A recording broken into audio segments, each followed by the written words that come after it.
Hi friends, അസ്സലാമു അലൈക്കും. എല്ലാവർക്കും ഐഷസ് വേൾഡിൻ്റെ പുതിയൊരു വീഡിയോയിലേക്ക് സ്വാഗതം. ഇന്ന് നമ്മൾ തയ്യാറാക്കുന്നത് സദ്യ സ്പെഷ്യൽ ബീറ്റ്റൂട്ട് പച്ചടിയാണ്.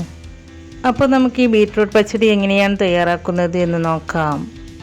ബീറ്റ്റൂട്ട് പച്ചടി ഉണ്ടാക്കുവാനായിട്ട് ഞാനിവിടെ 2 ബീറ്റ്റൂട്ടാണ് എടുത്തിട്ടുള്ളത്. ഈ ബീറ്റ്റൂട്ട് ഞാൻ തൊലിയൊക്കെ കളഞ്ഞ് നന്നായി കഴുകി വൃത്തിയാക്കി എടുത്തിട്ടുണ്ട്. ഇനി നമുക്കിത് ഇതുപോലെ ഒന്ന് ഗ്രേറ്റ് ചെയ്തെടുക്കാം.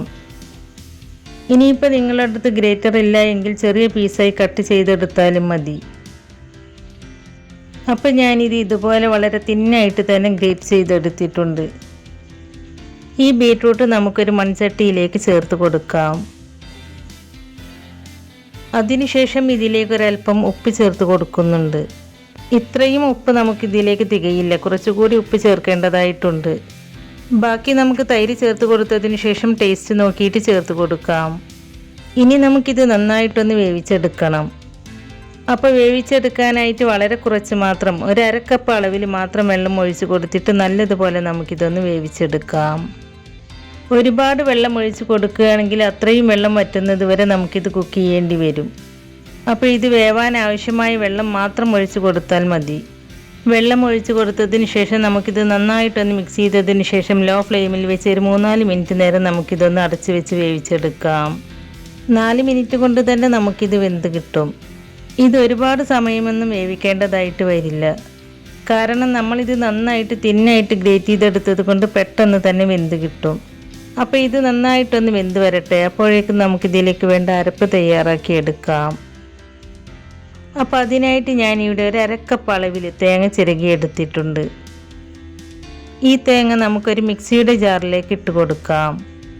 ഇതിലേക്ക് നമുക്ക് ഒരുപാട് തേങ്ങയുടെ ഒന്നും ആവശ്യമില്ല, നമുക്ക് വളരെ കുറച്ച് മാത്രം തേങ്ങ മതി. നമ്മളിതിലേക്ക് ഒരുപാട് തേങ്ങ ചേർക്കുകയാണെങ്കിൽ ബീറ്റ്റൂട്ട് പച്ചടിയുടെ കളർ നല്ലതുപോലെ ലേറ്റായി പോകും.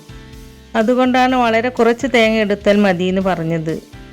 തേങ്ങ ചേർത്ത് കഴിഞ്ഞാൽ പിന്നെ നമുക്കിതിലേക്ക് വേണ്ടത് 1/2 ടീസ്പൂൺ അളവിൽ ചെറിയ ജീരകമാണ്. അപ്പോൾ അതും കൂടി നമുക്കിതിലേക്ക് ചേർത്ത് കൊടുക്കാം. പിന്നെ ഒരു കഷ്ണം ഇഞ്ചി ചേർത്ത് കൊടുക്കുന്നുണ്ട്. പിന്നെ ഇതിലേക്ക് എരിവിന് ആവശ്യമായ 2 പച്ചമുളകും കുറച്ച് കറിവേപ്പിലയും ചേർത്ത് കൊടുക്കുന്നുണ്ട്. അപ്പോൾ കറിവേപ്പിലയും ചേർത്ത് കൊടുത്തതിന് ശേഷം ഇതിലേക്ക് വളരെ കുറച്ച് വെള്ളം മാത്രം ചേർത്ത് കൊടുത്തിട്ട് നന്നായിട്ട് ഇതൊന്ന് അരച്ചെടുക്കണം. അപ്പം ഞാനിതൊന്ന് അരച്ചെടുത്തിട്ട് വരാം.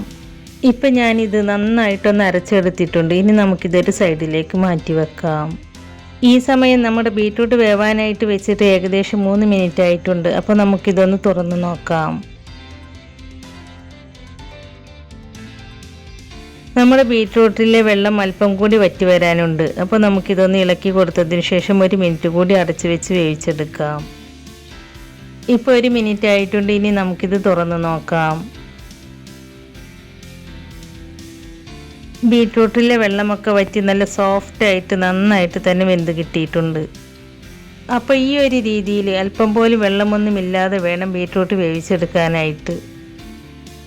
ഇനി ഞാൻ ഇതുപോലെ ചെറുതായിട്ടൊന്ന് ഉടച്ചെടുക്കുന്നുണ്ട്. അതിനുശേഷം നമ്മൾ നേരത്തെ തേങ്ങ അരച്ച് മാറ്റി വെച്ചില്ലേ, ആ അരപ്പ് നമുക്കിതിലേക്ക് ചേർത്ത് കൊടുക്കാം.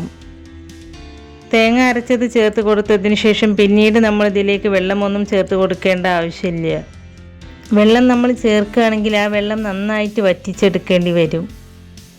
അതുകൊണ്ട് ആ തേങ്ങ അരച്ചത് മാത്രം ചേർത്തിട്ട് നന്നായിട്ട് നമ്മളിതുപോലെ വഴറ്റിയെടുത്താൽ മാത്രം മതി. നല്ലതുപോലെ നമ്മളിത് 2 മിനിറ്റ് ഒന്ന് വഴറ്റി കൊടുക്കുമ്പോഴേക്കും തേങ്ങയുടെ ആ പച്ചമണമൊക്കെ ഒന്ന് മാറിക്കിട്ടും. തേങ്ങ അരച്ചെടുക്കുമ്പോൾ നമ്മളിതിലേക്ക് വെള്ളം ചേർത്ത് കൊടുത്തില്ലേ, ആ വെള്ളം കംപ്ലീറ്റ് ആയിട്ട് വറ്റുന്നത് വരെ നമ്മൾ ഇതുപോലെ വഴറ്റിയെടുക്കണം. ഇപ്പം നമ്മൾ ചേർത്ത് കൊടുത്ത തേങ്ങയിലെ വെള്ളമൊക്കെ വറ്റി വന്നിട്ടുണ്ട്. നല്ല രീതിയിൽ ആ തേങ്ങയൊക്കെ ഈ ബീറ്റ്റൂട്ടിൽ പിടിച്ചിട്ടുമുണ്ട്. അപ്പോൾ ഇത്രയും മതി. ഇനി നമുക്ക് ഫ്ലെയിം ഓഫ് ചെയ്യാം. ഫ്ലെയിം ഓഫ് ചെയ്തതിന് ശേഷം ഇനി നമ്മളിതിലേക്ക് ചേർത്ത് കൊടുക്കുന്നത് തൈരാണ്. അപ്പോൾ ഞാൻ 1 കപ്പ് അളവിൽ തൈര് എടുത്തിട്ട് ഈ തൈരിലെ കട്ടയൊക്കെ ഒരു ഫോർക്ക് വെച്ചിട്ട് ഉടച്ച് കൊടുക്കുന്നുണ്ട്. അതിനുശേഷം ഈ തൈര് ഈ ബീറ്റ്റൂട്ടിലേക്ക് ചേർത്ത് കൊടുക്കാം.